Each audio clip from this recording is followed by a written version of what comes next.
दोस्तों, एक बार एक सीधा साधा किसान था।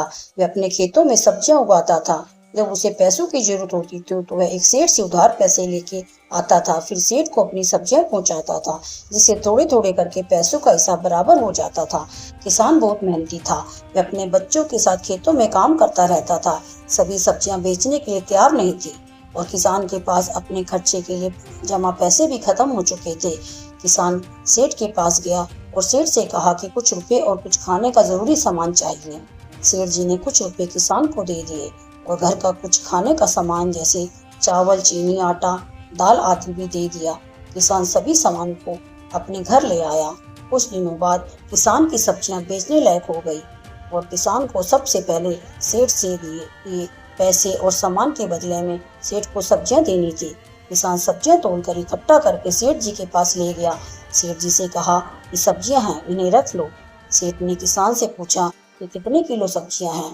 किसान ने जवाब दिया कि सेठ जी 20 किलो हैं। सेठ जी ने सब्जियों को उठाकर देखा और अंदाजा किया। सेठ को कुछ कम वजन महसूस हुआ।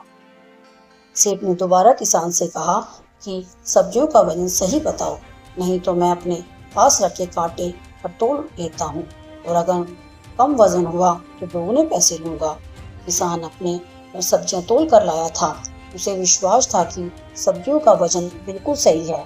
किसान ने कहा कि कुछ भी कर लेना, सब्जियों का वजन पूरा 20 किलो ही है। सेठ ने झट से अपना कांटा निकाला और सब्जियों को तोलने लगा। जब सारी सब्जियों को तोल लिया तो सब्जियों का वजन कुल 16 किलो ही निकला। अब सेठ ने किसान से कहा कि तुम मुझे हर बार इसी तरह ठग रहे थे। मैं तुमसे अपने दोगुने पैसे तो लूंगा ही, साथ ही तुझे जेल में भी बंद करवाऊंगा। किसान बेचारा कुछ नहीं बोला और सहमा सा अपने घर आ गया। अगले दिन किसान को पुलिस पकड़कर कोर्ट में ले गई, जहां सेठ ने कहा कि मुझे अपने पैसे दोगुने चाहिए। साथ ही मैं इस किसान से पिछले 5 साल से सब्जियां खरीद रहा हूँ, जिसका मुझे अलग से हर्जाना चाहिए। किसान परेशान था कि इतने पैसे कहाँ से चुकाएगा। कोर्ट के जज ने किसान से पूछा कि तुमने पैसा क्यों किया। किसान ने जवाब दिया कि जज साहब, मेरे पास कोई वजन तोलने के बाट नहीं है। मैं सेठ जी की दुकान से 5-5 किलो सामान लेकर गया था। बस मैंने तो सेठ जी के दिए सामान से अपनी सब्जियां तोल कर लाया था। इसमें मेरी कोई बेईमानी नहीं है। इतना सुनकर जज समझ गया कि सेठ बेईमान है, जो रोज ना जाने कितनों को ठगता है। सेठ पर जुर्माना व जेल हो जाती है। शिक्षा।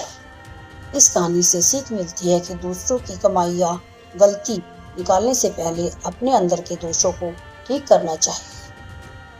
आपको कहानी कैसी लगी, आप हमें अपने कमेंट के माध्यम से बता सकते हैं।